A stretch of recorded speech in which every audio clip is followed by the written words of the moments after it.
a meeting space that is secured on the White House grounds that would allow people to do what they did at the Hilton Hotel is necessary. I'm convinced if there had been a presidential ballroom adjacent to the White House, the guy would have never gotten in.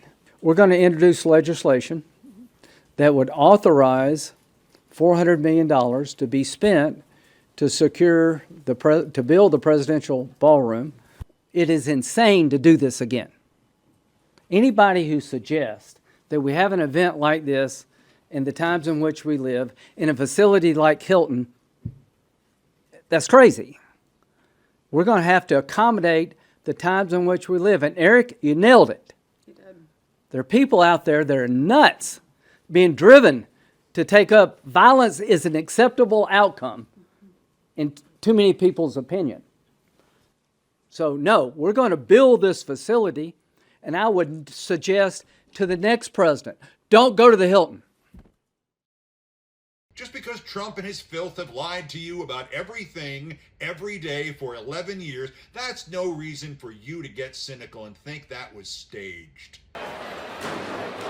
As soon as gunshots were heard at the White House Correspondents' Dinner on Saturday night, conspiracy theories started spreading online. Posts like this one, with no evidence, claiming it was staged. A Fox News clip of the White House Press Secretary Caroline Leavitt also went viral.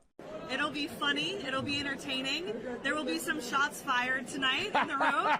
So everyone should tune in. It's going to be really great. I'm looking forward to hearing it. This was to be President Trump's first time addressing the Correspondents' Dinner. Traditionally at the event, presidents poke fun at themselves and at the press. These jokes and jabs are clearly what Leavitt was referring to when she said shots fired. I didn't want to say this, but this is why we have to have all of the attributes of what we're planning at the White House. We need the ballroom. That's why Secret Service, that's why the military are demanding it. This statement from Trump, along with a bunch of posts online, had some people speculating that the whole thing had been a setup to justify the building of Trump's controversial ballroom on the White House complex. There is zero evidence to support this. Just admit you staged it in Butler. Saturday's attack came on the heels of renewed skepticism among some former Trump supporters about the Trump assassination attempt in Butler, Pennsylvania. I have obtained a copy of this so-called manifesto. It says administration officials are targets prioritized from highest ranking to lowest. Marjorie Taylor Greene took to social media Sunday, writing, "I want to know why the Trump admin released Cole Allen's manifesto immediately, but they still keep a tight lid on Thomas Crooks. The FBI, under both Biden and Trump, has repeatedly said Crooks has acted alone and has released information about Crooks, including his online search history." On Monday, Press Secretary Leavitt was asked about the widespread misinformation. It's very important to us that we get the truth and the facts about this case and any case out there as quickly as possible to dispel some of that crazy nonsense that you do see running rampant online. He texted me, he was like, "Is this your house?" And I was like, "Yeah, that is. Are you messing with me?" And he's like, "No." A homeowner in Wisconsin, one of many in the upper Midwest dealing with damage after severe weather, including high winds, hit the central U.S. on Monday. I got a little teary-eyed. This is my first home, first-time homeowner. And it hit me because I'm like, that's a lot of damage. High winds also caused severe damage in neighboring Michigan. In Kalamazoo, crews had to rescue some residents who got trapped in their homes by downed trees. Elsewhere in the state, a man was killed by a falling tree in Kent County. Parts of the central U.S. also faced heavy rain, including parts of Missouri. In Kansas City, the downpour led to swollen creeks and flooded roadways. The damaging weather tearing across the central U.S. Monday came after days of severe weather already tore a destructive path across parts of the plains and south, producing more than 50 tornado reports since Thursday. That included twisters in Oklahoma, as well as deadly tornadoes in North Texas, including an EF2 tornado near Runaway Bay, northwest of Dallas. At least 2 people were killed and homes and infrastructure were damaged. I'm Reed Binion reporting. This is only the second time that a sitting British monarch has addressed a joint session of Congress. The last time we saw this was King Charles's mother, Queen Elizabeth, back in 1991. And this particular speech comes with pretty high stakes amid tensions in the special U.S.-UK relationship. King Charles and Queen Camilla wasted no time after their arrival in Washington Monday, making their way to the White House for a greeting by the President and First Lady, followed by a garden party at the British ambassador's residence. After conversations between the White House and Buckingham Palace, the whirlwind 4-day visit is expected to go off largely as it was planned before Saturday night's shooting at the White House Correspondents' Dinner. The White House will continue to engage with DHS and with Secret Service to find ways to improve and strengthen security. Beyond the security dynamics, the royal visit, planned to commemorate the 250th anniversary of United States independence, comes as the Iran conflict and President Donald Trump's criticism of the UK for not offering more vocal support strain a long-standing special relationship between the two countries that in the past has transcended the U.S. presidency. The whole vision is that at the end of it, there will be greater understanding between the US and the UK. And because US relations are so important to everyone in the UK, and the King sees it as incredibly important. In an interview with the BBC last week, President Trump signaled a positive tone when asked whether the visit by King Charles could help fix the US-UK relationship. The president's response, absolutely yes. And President Trump has shown a good deal of admiration for the British monarchy, and sources say he's been deeply involved in the planning of this visit, in particular tonight's state dinner at the White House. As for King Charles, he'll spend some time at the White House this morning before heading here to Capitol Hill. He'll meet with congressional leadership before he delivers that speech. On Capitol Hill this morning, I'm Karen Kafa.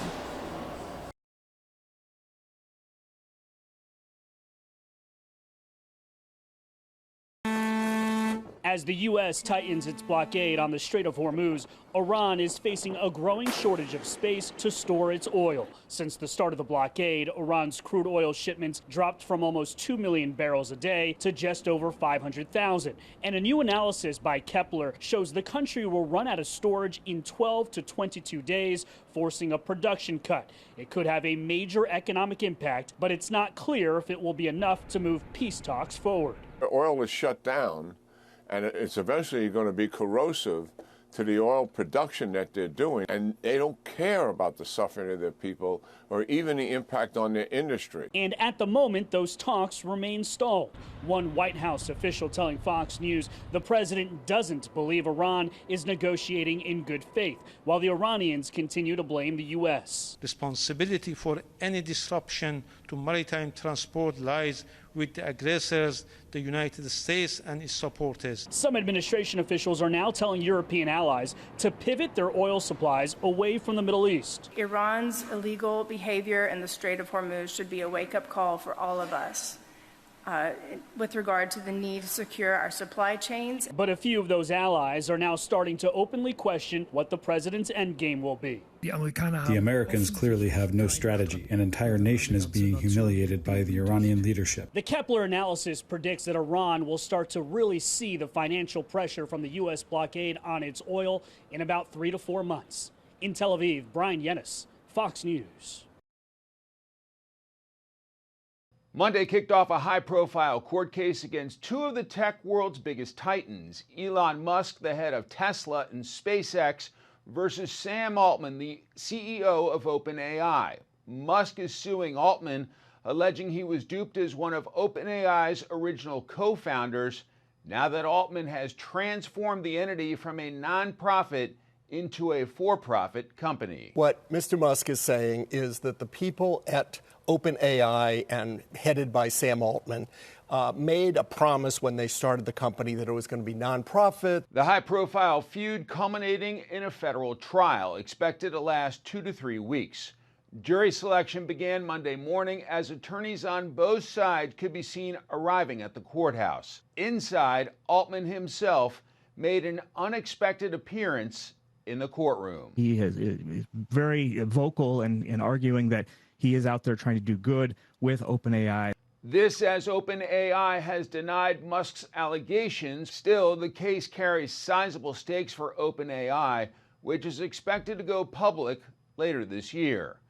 If Musk wins, analysts say it could radically alter the structure of one of the world's top AI companies, with ripple effects to the AI industry overall. The hurdle we think we need to get over is just to present the truth here. We've got a story about what happened that is consistent with the facts, it's consistent with the documents, and we just want the jury to see that. Opening arguments are expected Tuesday.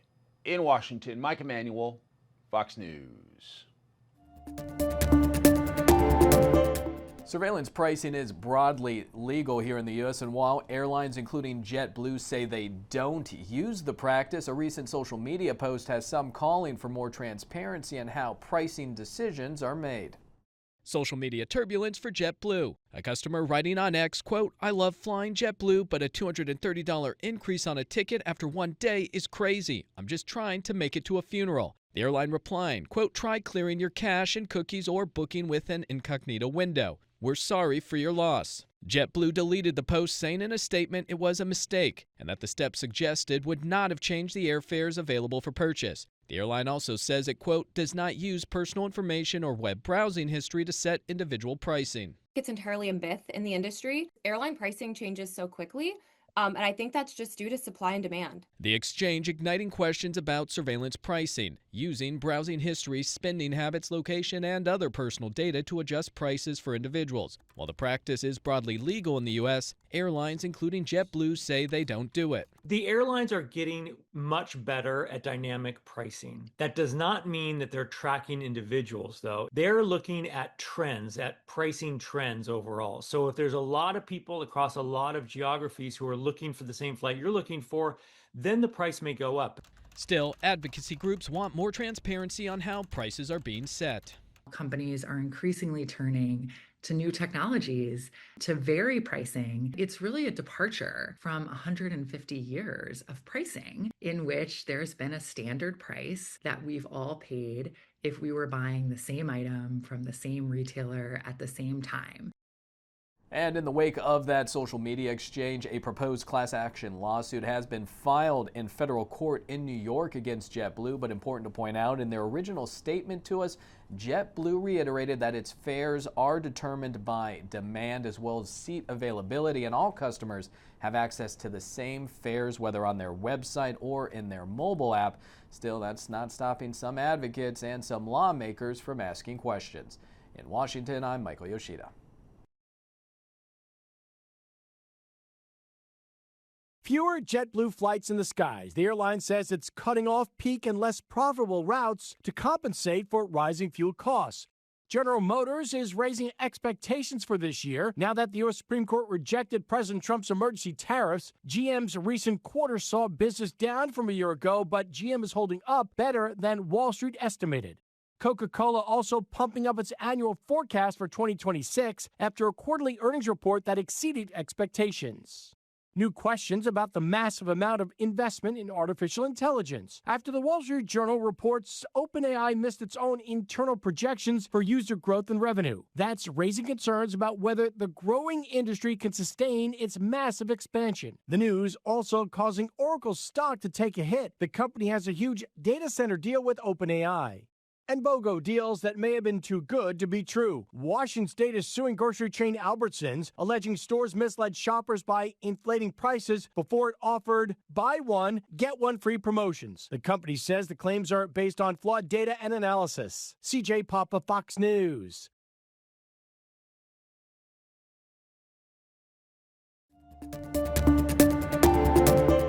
For Jane, it started with lower pelvic pressure, followed by urine leakage, and then a painful vaginal bulge.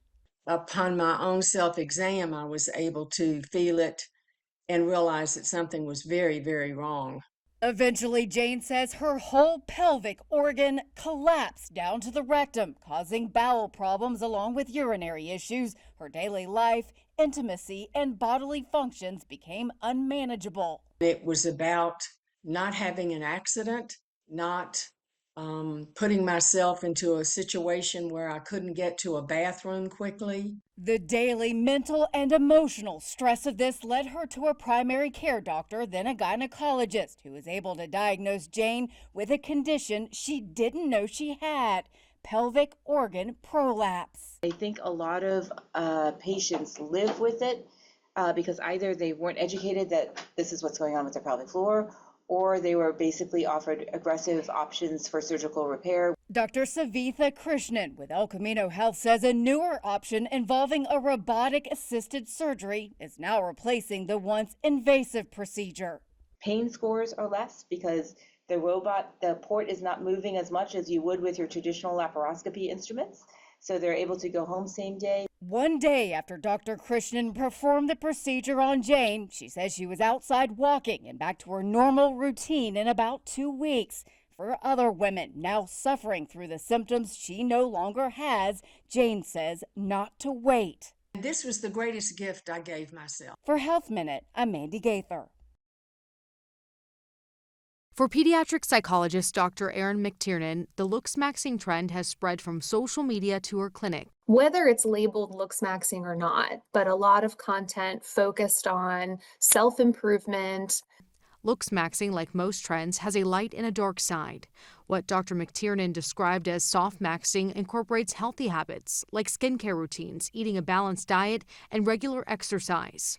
Unfortunately, sometimes looksmaxxing takes it into a more rigid, regimented, extreme category, and that's when we get more concerned. Looksmaxxing influencer Clavicular, whose real name is Braden Peters, has made waves promoting illicit drug use to stay thin and has even said on social media he uses a hammer to smash bones in his face to make them appear more prominent. These are harmful and risky behaviors that they can cause severe physical and psychological damage. Rachel Rogers and her colleagues are conducting research into the trend. So far, they're finding it is more targeted toward influencing young men. It could be that given that for men, typically appearance is not framed as a main concern, it has to be put within that no pain, no gain framework. While looksmaxxing is framed as a way to improve your life by changing your physical appearance, both McTiernan and Rogers worry about the effects it's having on mental health. The effects on what people are really looking for, that is their lives, their social lives, their self-esteem, their mental health, are short-lived. In New York, I'm Lee Waldman.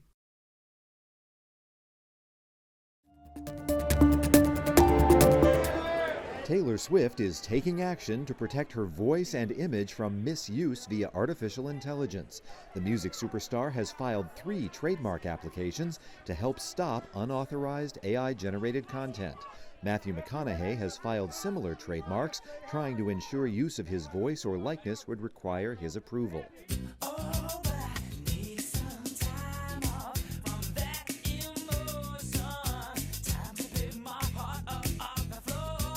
Fans can put their faith in Prop Store's upcoming $2 million music live auction. The sale features George Michael's iconic jacket from his Faith music video and tour, along with a guitar played by Slash during the Guns N' Roses' Not In This Lifetime tour, and a gold microphone presented to Queen and used by Freddie Mercury. More than 400 items are up for bid beginning Thursday at PropStoreAuction.com. In Hollywood, I'm David Daniel. Yeah, I'm pretty much a solo act at this point. Yeah, how's that working out for you? Emmy-winning actor Yahya Abdul-Mateen II stars in Man on Fire. What kind of job do you do? God, that got me drinking before it even started. Oh, there comes a time when I think a dangerous man goes to sleep. There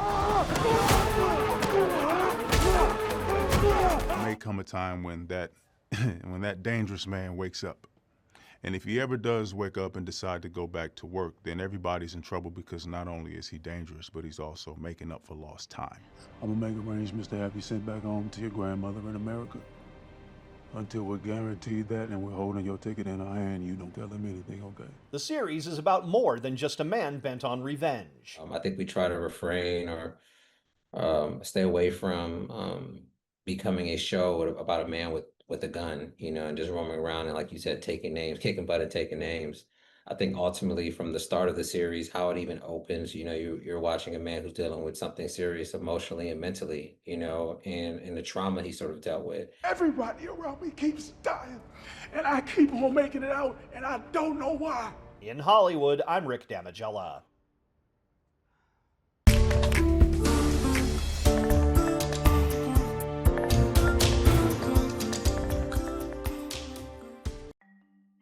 Take a look at the moment a wayward hot air balloon slams into the side of a California casino. Aerials then show the rainbow-colored ride sliding over the top of the building with a person still inside the basket.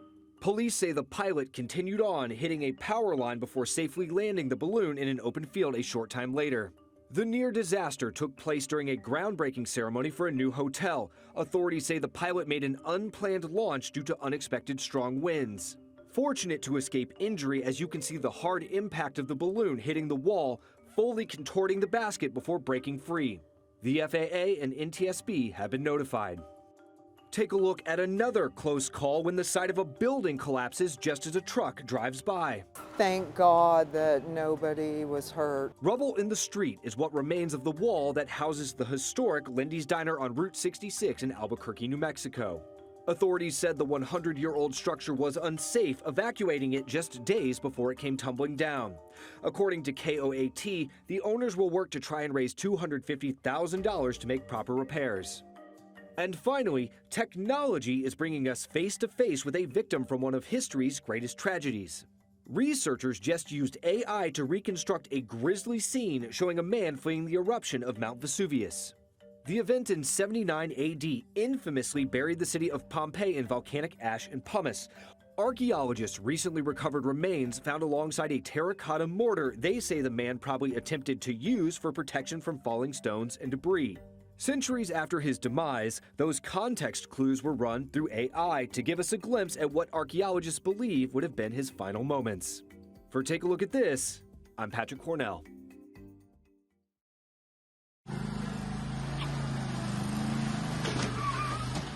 It was not something you see every day. In seconds, a normal shopping trip in Ocala on Saturday turns into chaos. The last thing you expect to see inside a Target is a lawnmower coming through the door, and it was all captured on video. He actually drove straight into the door first and shattered it. It was quite interesting. Ocala police say 18-year-old Janik Saradik was the one driving the lawnmower and wearing overalls and a farmer's hat. He was arrested along with 18-year-old Luke Sharsky for this social media stunt. Vanessa Scarlett didn't know either of the teens, but decided to start recording. You never know what's going to happen. You can still see the damage, the wood boards covering the door, as well as the broken glass. This is where officers say that lawnmower went through that Target entrance. And we spoke with shoppers, and they are still shocked that this happened. Police say the chaos didn't start at the Target. The night before, Saradik allegedly used a leaf blower inside a Culver's on Southwest College Road. He was charged with criminal mischief, and both teens were arrested for disorderly conduct. I think they're teenagers. They definitely got the consequence that a lot of people think they deserve. Police say what started as a social media stunt ended with real damage and real consequences. Covering Marion County, in Ocala, Spencer Tracy, West 2 News.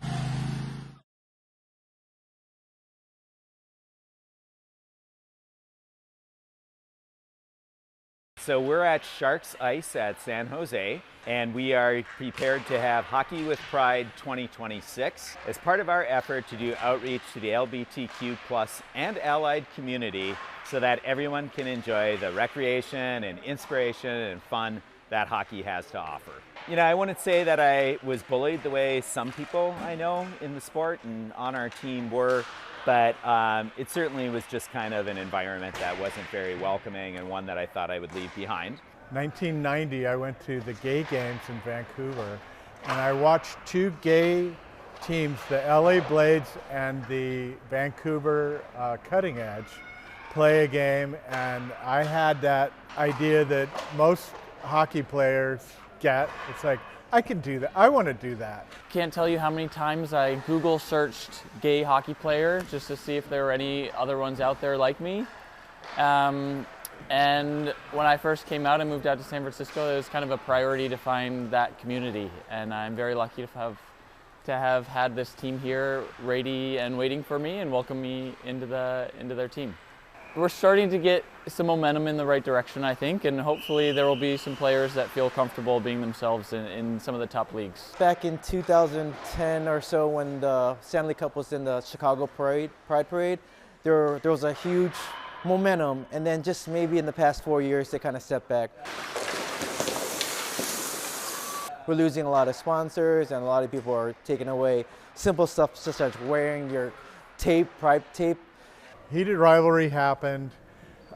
It's not the best hockey show or the best coming out show, but it's the best hockey coming out show ever. I had straight women talking to me about the show, and I thought that was pretty cool. I was like, what are you guys doing watching this show? But yeah, it's awesome. I'm so happy that we have a new fan base.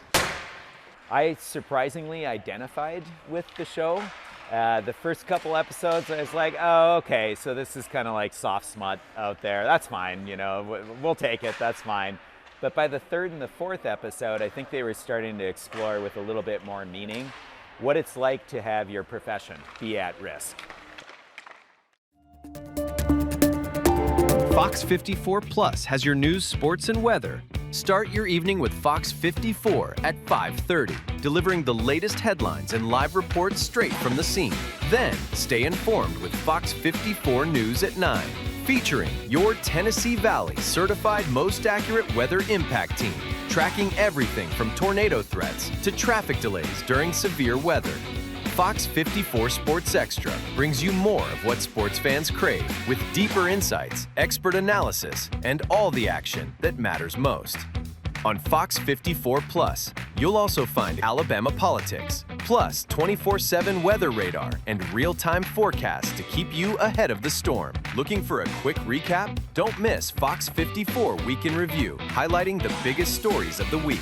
Jumpstart your morning with Morning Rush, fast-paced news updates, featured with uplifting stories from across the globe. Get your entertainment fix with Getting Real, where we break down movie reviews, top 10 lists, and spotlight the newest film. Die Hard fan? Locked On Sports dives deep into the Crimson Tide, the Tigers, college rivalries, and pro action. True crime more your style? Killer Cases brings you gripping real-life stories that stick with you. Hungry for more? Cooking with Style serves up mouth-watering recipes that are easy to make and impossible to resist. From movie previews before you head to the theater with Take a Look to must-know headlines from across the region and around the world with In the News.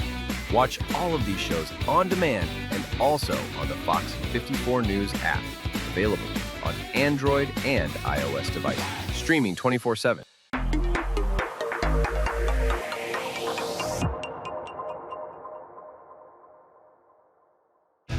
There's more to Fox 54 Plus with the Locked On Podcast Network.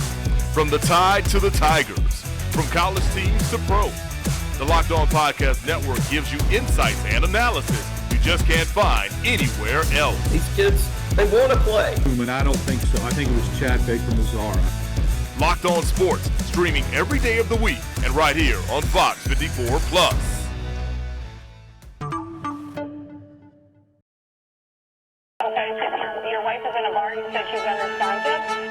This is what he's going to tell you.